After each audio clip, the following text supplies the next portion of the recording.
Bon, je suis Nam, le frère de Chung, donc je suis arrivé en France depuis 2003. J'ai fait mes études à Rennes en ingénieur en mécanique. Et puis en 2008, j'ai commencé à travailler à Paris. Voilà. Donc je vais commencer à parler de Chung parce que en fait, mon frère, il est un des cas défendus par Amnesty International. Donc Amnesty vient de lancer une campagne 10 jours pour signer, pour lancer des signatures pour la libération de mon frère. Donc je vais vous expliquer en fait ce qu'il a fait, pourquoi il est en prison. Il a été en prison depuis 16 juillet 2009 et ça a fait aujourd'hui 1618 jours. Donc, voilà, parce que c'était fait il y a 2 jours. C'était la photo à la remise du diplôme qu'il était à l'INSA de Rennes en 2007. Donc je vais commencer. Après son parcours d'éducation quand il est en France. Il est venu en France en 2002, un an avant moi. Il était à la filière internationale à l'INSA de Rennes. Il était un excellent élève parce qu'il a obtenu la bourse FN, en fait, c'est la bourse du ministère de l'Éducation, des Affaires étrangères en France. C'est la bourse pour attirer les talents du monde extérieur en France. En 2004-2007, il a choisi le département informatique et en 2007, sa dernière année à l'INSA de Rennes, il a fait un échange d'études en Danemark et puis le stage de fin d'études à Silicon Valley, aux États-Unis. Ensuite, voilà quelques photos qu'il était à l'INSA de Rennes. C'était quand il a défendu son projet de fin d'études à l'INSA, avant d'obtenir son diplôme et la remise du diplôme avec sa mère qui est venue à Rennes avec ses professeurs. Voilà, c'est sa photo en 2007. Voilà, en fait, tout a commencé, toute son histoire a commencé en 2006. Quand il a écrit en fait une lettre ouverte au gouvernement vietnamien, parce que quand il était en France, il a pu accéder à beaucoup d'informations qu'il ne savait pas au Vietnam. Il se rend compte qu'en fait il était trompé par beaucoup de choses quand il était dans l'enseignement au Vietnam. Il a accédé à des sources d'informations comme la démocratie, les droits de l'homme, les problèmes de corruption au Vietnam. Il s'aperçoit que c'est pour cette raison pour laquelle il a écrit une lettre au ministre de l'Éducation au Vietnam pour poser ces questions, pour poser pourquoi vous avez enseigné ça, mais là, en réalité, c'est pas ça. Donc, il a beaucoup posé beaucoup de questions. Voilà la lettre qui a été sur la BBC du Vietnam, qui a fait beaucoup de bruit. Et même les BBC du Vietnam m'a dit qu'en fait, c'est vraiment l'article qui a été lu, beaucoup lu, voilà, le plus lu depuis la création de la BBC du Vietnam. C'est pour ça qu'il y a même 4 pages dédiées pour les opinions publiques qui ont écrit pour répondre à sa lettre. Et avec ce bruit énorme, en fait, au lieu d'avoir la réponse du ministre du Vietnam, en fait, ma famille au Vietnam a été menacée. Il y a des policiers qui sont venus pour faire la pression, pour dire mes parents doivent dire à mon frère d'arrêter toutes ses activités en France. Et même l'ambassadeur du Vietnam a aussi envoyé des messages à mon frère via quelques étudiants pour dire qu'il doit s'arrêter. Et c'est la raison pour laquelle il a dit s'il s'arrête, en fait tout va tomber dans l'oubli, voilà, toutes les choses vont comme avant, vont devenir comme avant. Donc il s'est engagé, il a décidé de s'engager. Il a continué ses activités. C'est la raison pour laquelle en fait il a créé une association des jeunes Vietnamiens pour la démocratie qui regroupe aussi tous ces étudiants vietnamiens à l'étranger qui veulent battre pour la démocratie, qui ont la même idéologie que lui. Donc le but c'est vraiment de demander, de grouper, demander en fait la démocratie et se former entre les étudiants. Dans la même année, il s'est inscrit aussi au Parti démocratique du Vietnam. Donc vraiment, c'est pour demander la liberté d'expression, la liberté de création des associations, liberté de se voter, de voter et de se présenter à l'élection du Vietnam. Voilà. Donc c'est vraiment en 2006-2007 qu'il a eu beaucoup d'activités en France. Il a écrit un blog personnel, il a créé des magazines en ligne sur la démocratie du Vietnam. Il cherche beaucoup de soutien des hommes politiques en France et à l'étranger, comme le Canada, les États-Unis, qui soutiennent leur activité, qui soutiennent un Vietnam démocratique. Donc il y a beaucoup d'autres activités comme la discussion sur les BBC, sur les sujets de démocratie, droits de l'homme en ce moment-là. Et ici on fait quelques photos de ces activités quand il était voilà, pendant les 2 années 2006-2007.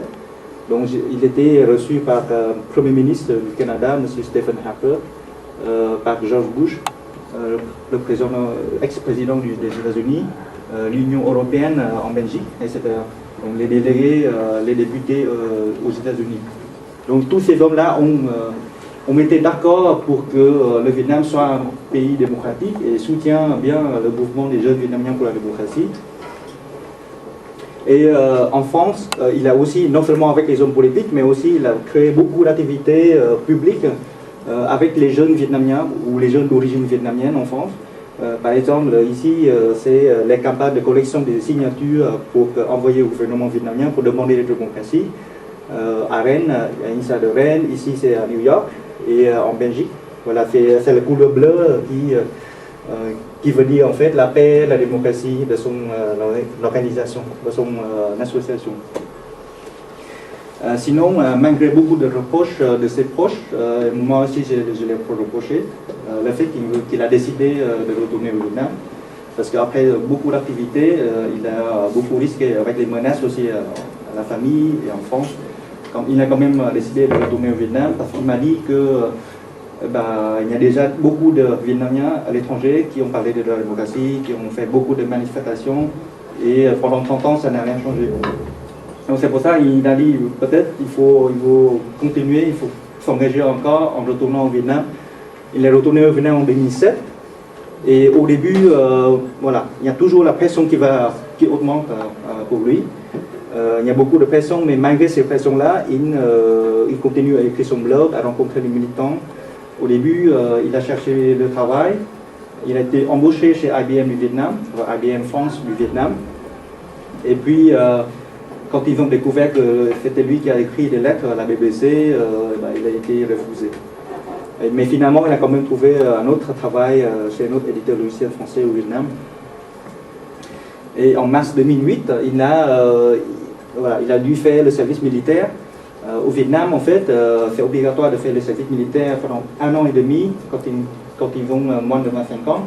Mais par contre, si la personne était en train de travailler ou en train de suivre ses études, il peut ne pas le faire. Mais quand même, Chung, il est vraiment obligé de le faire parce que pour moi, c'était vraiment la raison pour isoler parce que l'armée, c'est un environnement d'isolement, il ne peut pas faire la démocratie dedans. Et aussi dans l'armée, il est très très contrôlé, il ne peut pas parler bien sûr de ce sujet-là aux autres. Donc vraiment, pour faire la pression et pour être isolé.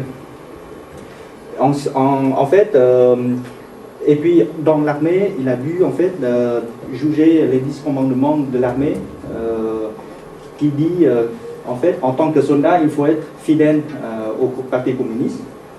Il a reproché de le dire parce que pour lui, un soldat doit être fidèle au pays, doit être fidèle au peuple, et non pas juste pour protéger un parti quelconque. C'est pour ça qu'il a reproché, refusé de le dire. Et c'est la raison pour laquelle il a été déchargé de son service militaire en 6 juillet 2009. Et le lendemain matin, le 7 juillet 2009, il est arrêté chez lui. Et la raison qu'ils ont dit, fait en l'article 88, c'est avoir fait de la propagande contre l'État. Donc c'est vraiment une loi vraiment très générale, très vaste. On ne sait pas qu'est-ce que ça veut dire propagande contre l'État. Écrire un article que le gouvernement n'est pas suffit pour être emprisonné au Vietnam. Voilà.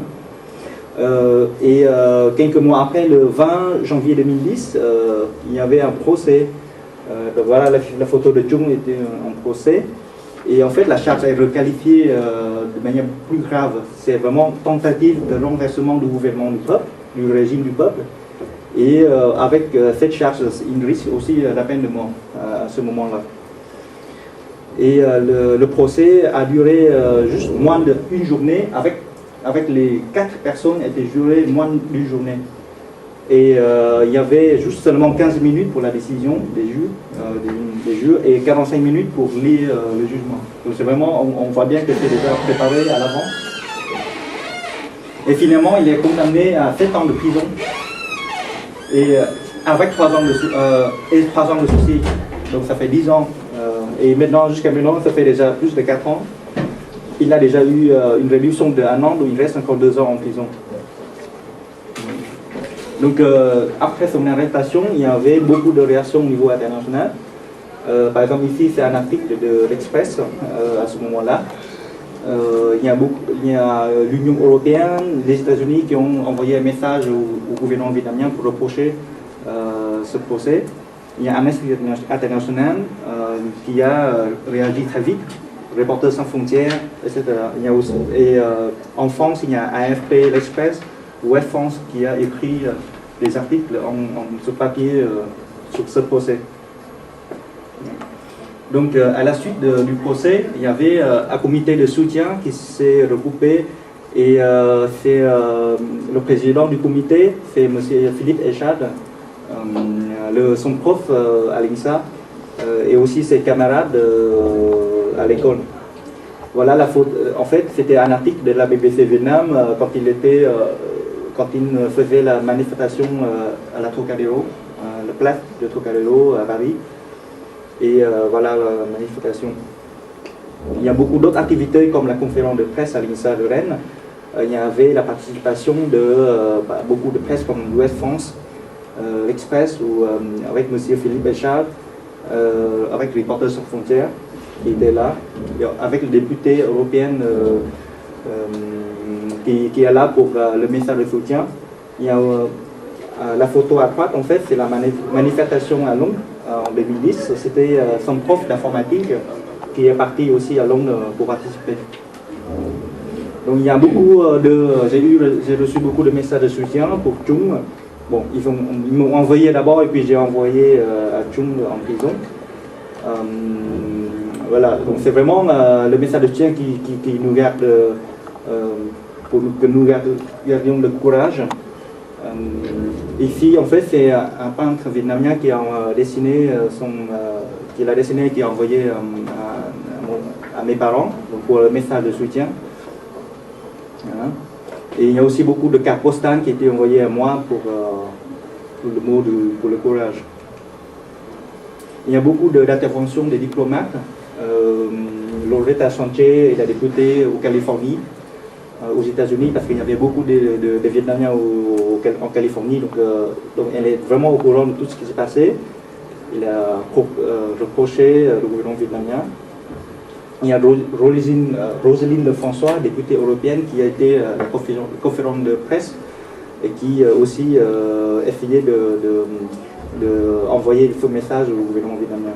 L'icône Tin Nguyen Sen, députée européenne, il a écrit l'ambassadeur du Vietnam en France.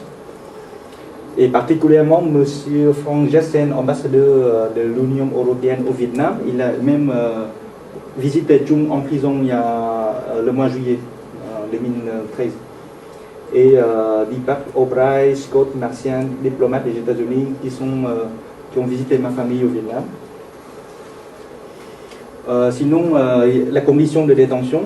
En ce moment, la famille peut lui rendre visite une fois par mois et apporter la nourriture 2 fois par mois. Donc, il faut vraiment apporter de la nourriture parce qu'en prison, il n'y a rien à manger. Alors, il peut lire les journaux et livres vietnamiens. Il peut faire 2 heures de gymnastique tous les jours pour garder la santé et être vraiment toujours positif.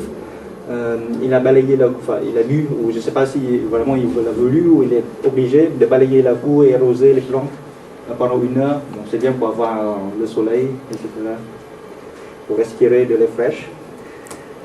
Souvent la visite est toujours accompagnée de 2 ou 3 policiers. Il est enregistré, isolé et lu entre 30 et 1 heure. Donc avec les policiers, la famille ne peut pas parler de ce qui se passe à l'extérieur, les mouvements des organisations à l'extérieur, les messages de soutien, il ne peut pas lui dire. Donc c'est seulement sur sa santé, ce qu'il fait en prison, etc. Mais pas autre chose. Et sinon, en ce moment, toujours, je continue toutes mes actions pour la libération de mon frère avec les organisations comme Amnesty. Donc c'est très important, en fait, il y a 3 volets, le média, la pression politique, donc pour les hommes politiques, et le public. Et en fait, tous ces actions-là sont très liés parce que, par exemple, le média ne peut pas écrire un article s'il n'y a pas de nouvelles.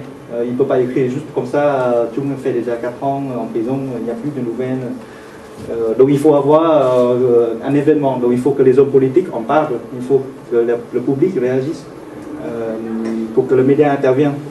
Et les hommes politiques, bien sûr, ils vont pas parler de Chung s'il n'y a pas de pression publique, s'il n'y a pas de manifestation sur le public ou aux médias.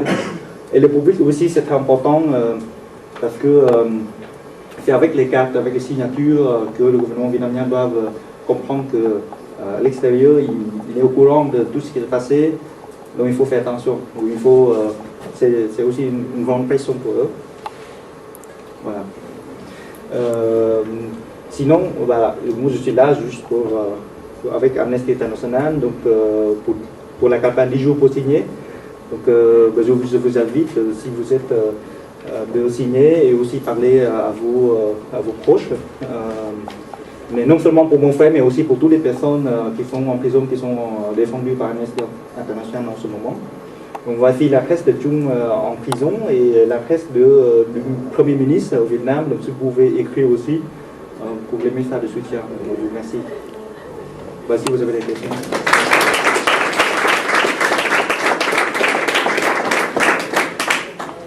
Seulement une question, comment réagit le gouvernement vietnamien par rapport à la pression? C'est une bonne question. En fait, au début, quand Chung était en prison avant le procès, déjà les professeurs à l'INSA de Rennes ont déjà commencé les activités, manifestations. Ils ont même envoyé les conseillers politiques de l'ambassade du Vietnam qui sont partis à Rennes, juste pour dire à mes profs de ne pas faire ça, qu'il ne faut pas écouter les informations fausses, et Chung est très dangereux, même des fois on peut dire terroriste, avec les blogs terroristes, pour dire à mes profs. Et les profs de Chung ont dit, réagi, ils ont dit, il connaît bien son élève, c'est quelqu'un de pacifique, il connaît bien. Donc, mais vraiment, le gouvernement vietnamien, ils ont peur aussi de cette réaction publique, etc. Et bien sûr aussi, ils ont dit à mes parents au Vietnam que ça ne sert à rien de faire les manifestations. Ils ont même dit que Chung va sortir bientôt, c'est pas la peine.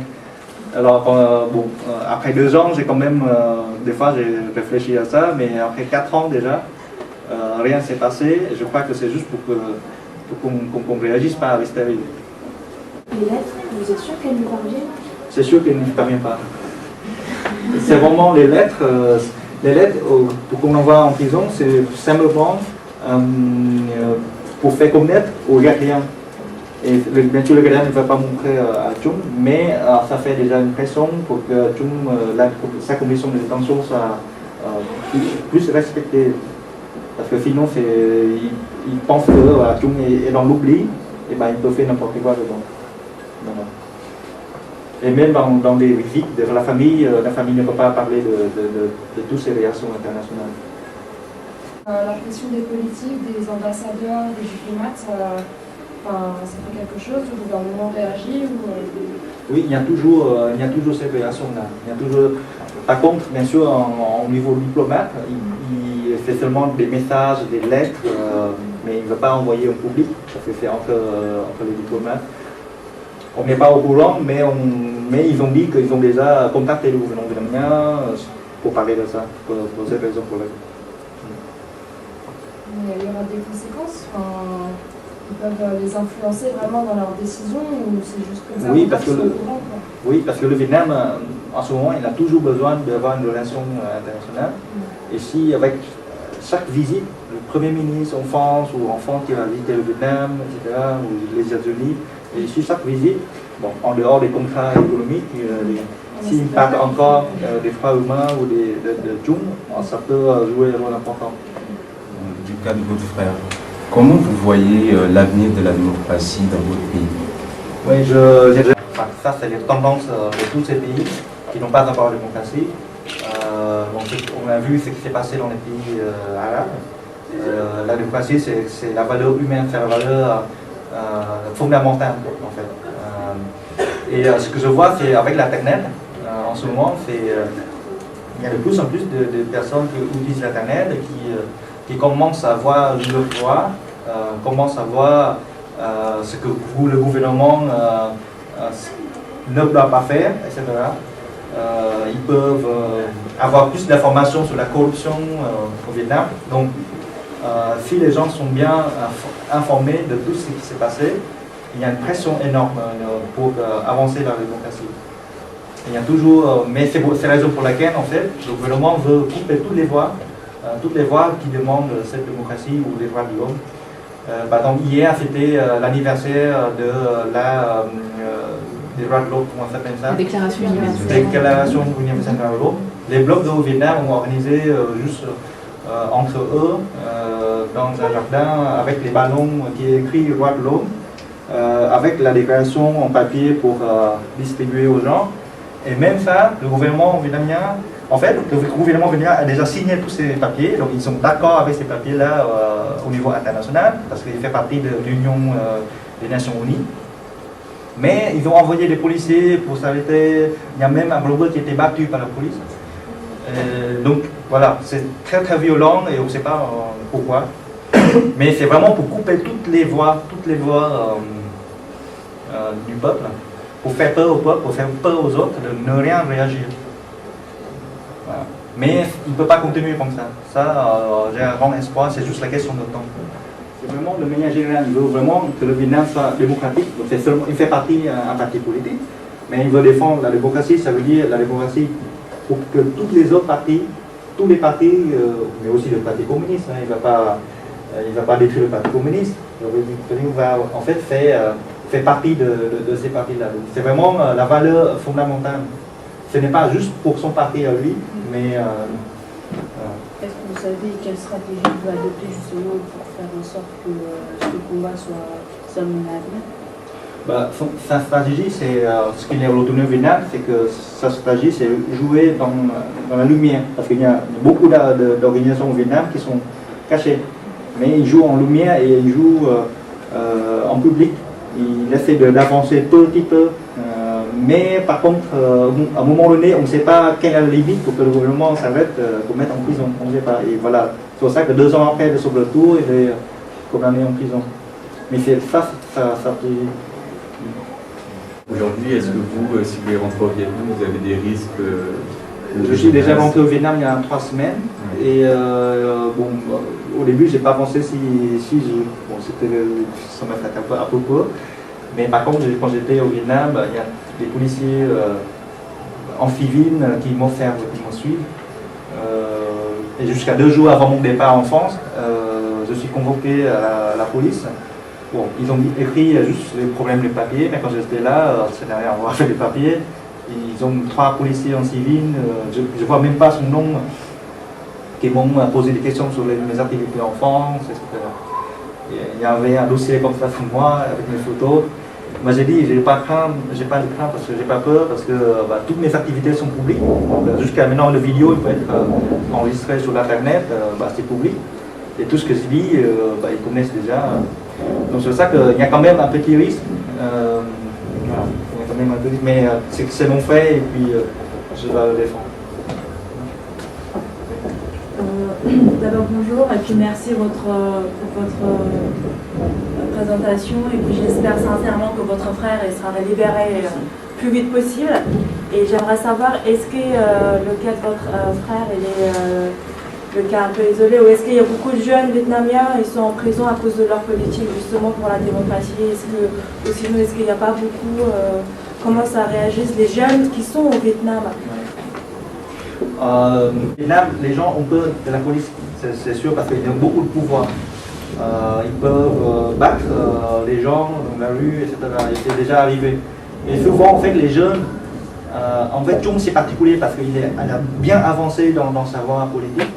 Tandis que les autres jeunes, les blogueurs par exemple, souvent, en fait, c'est des messages de menaces déjà, de la police. Et puis, si la personne continue, c'est vraiment, ils peuvent être battus dans la rue, ils sont suivis dans la rue pour vraiment empêcher. Et ils ont du mal à trouver le travail par exemple. Parce qu'en fait la police, comme je viens de vous dire, ils ont beaucoup de pouvoir, ils peuvent intervenir dans toutes les entreprises pour faire la pression aux entreprises et la personne ne peut pas trouver un travail.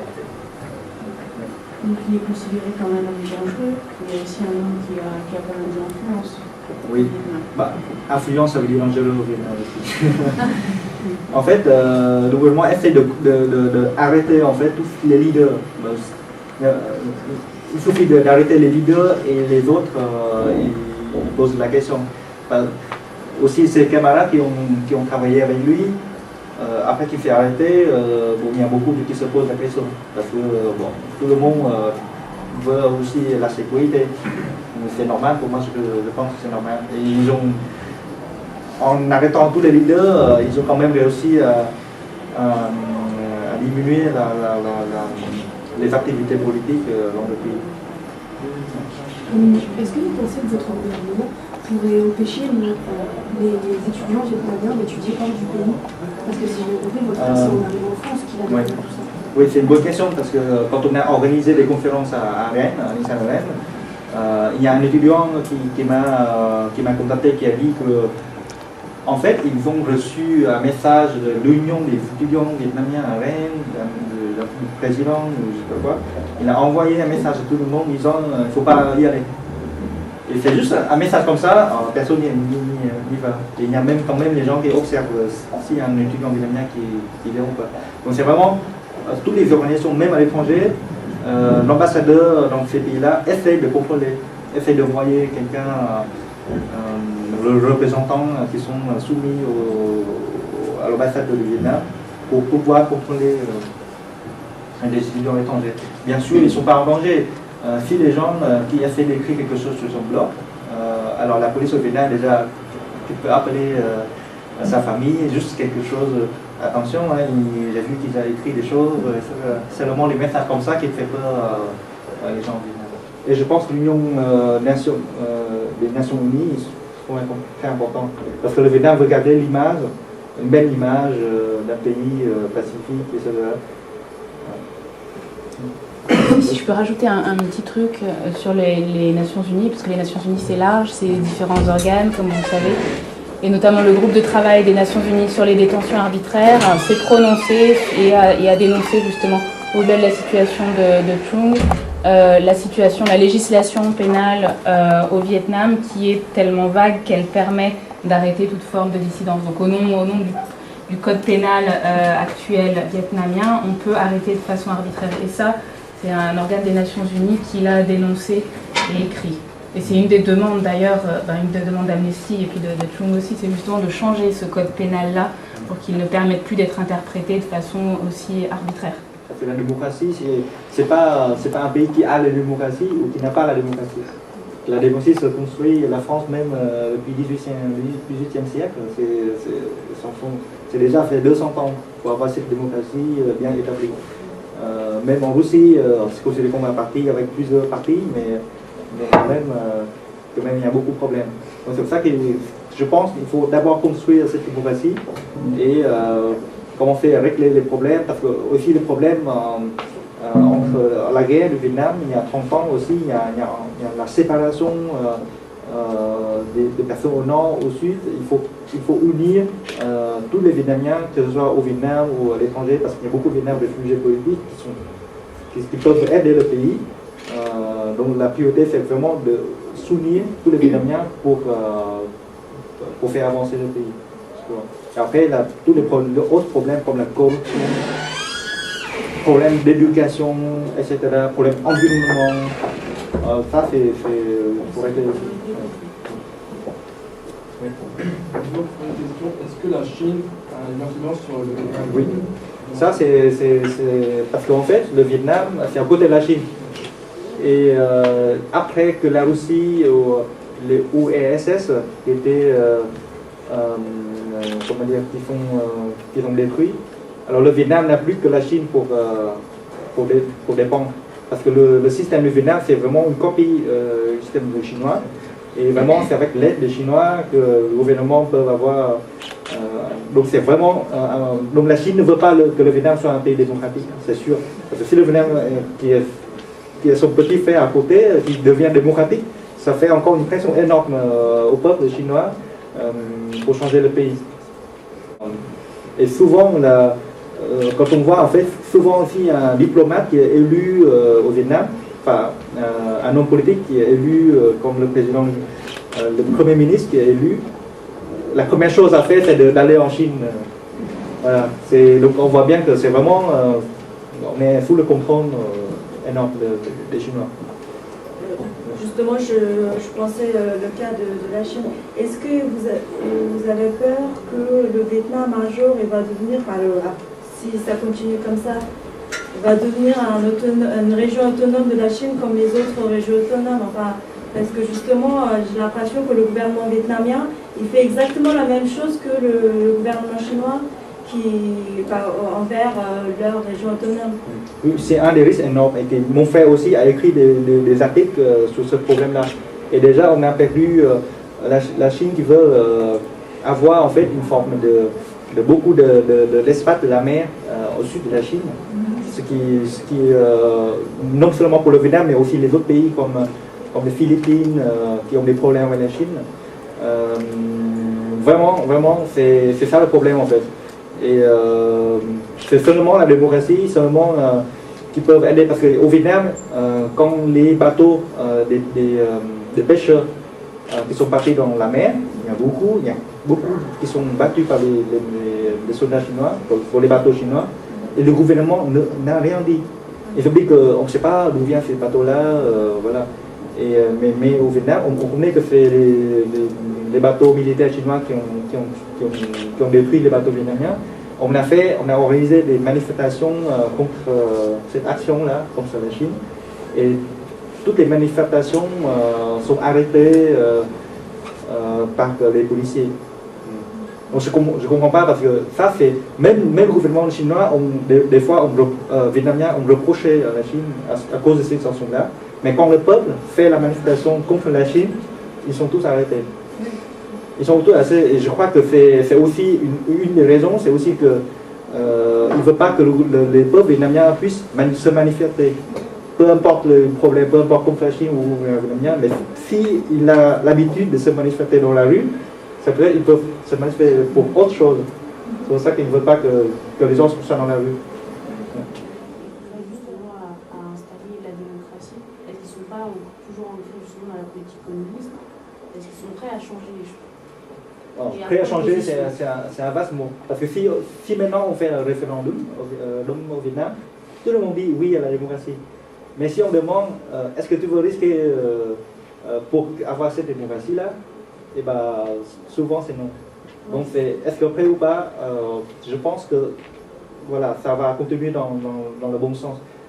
Toujours pour la démocratie, on va avancer toujours dans cette même direction. Et le gouvernement vietnamien ne fait qu'empêcher, allonger le temps, pour avoir encore le temps. Mais c'est irrésistible en fait. C'est un procès irrésistible.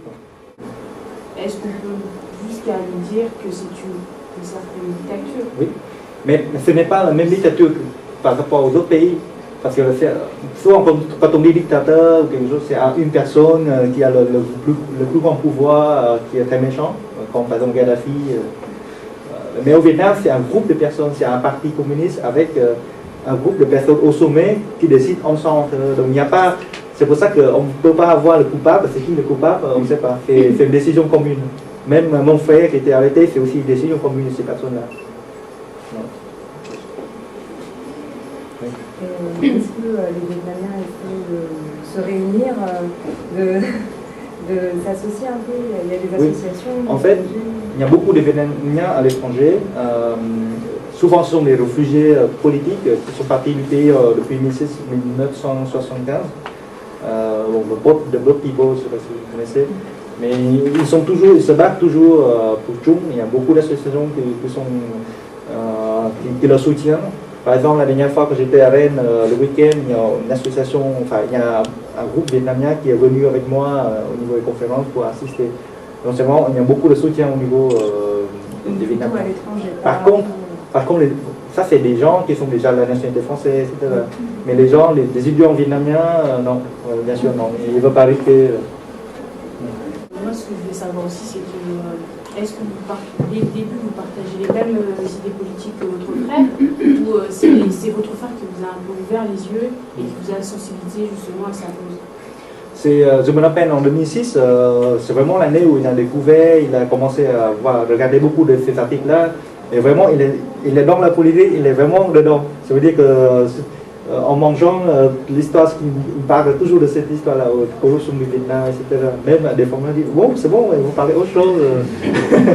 Mais vraiment, et donc c'est vraiment aussi grâce à lui, et aussi moi aussi, je suis intéressé dans ces articles-là que bon, je partage la même idéologie, comme beaucoup d'autres Vietnamiens, mais qui hésitent à en parler. Si vous vous demandez, ils hésitent à en parler. Mais c'est vraiment quelque chose de fondamental. Hein, le peuple qui a choisi le gouvernement, c'est quelque chose de fondamental. Quelle est la position de votre famille au Vietnam? Parce que ma famille au Vietnam, déjà, mes parents ont perdu leur travail à cause de ce problème-là, parce qu'en fait, ils travaillent dans les entreprises publiques. Donc, qui dit public dépend de l'État, etc. C'est un sollicitaire, en fait. Donc, il a perdu le travail, et en fait, ils ont la responsabilité déjà de le voir tous les mois et d'apporter la nourriture. Je pense pas c'est bien qu'il ne veut pas risquer aussi ça, parce qu'il doit faire des choses pour tout aussi.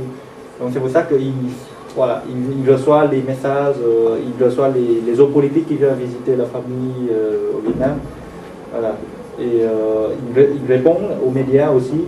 Si les médias veulent avoir ces informations, sa commission de tension, il répond. Par contre, bien sûr, il ne veut pas parler de la démocratie pour risquer. Oui.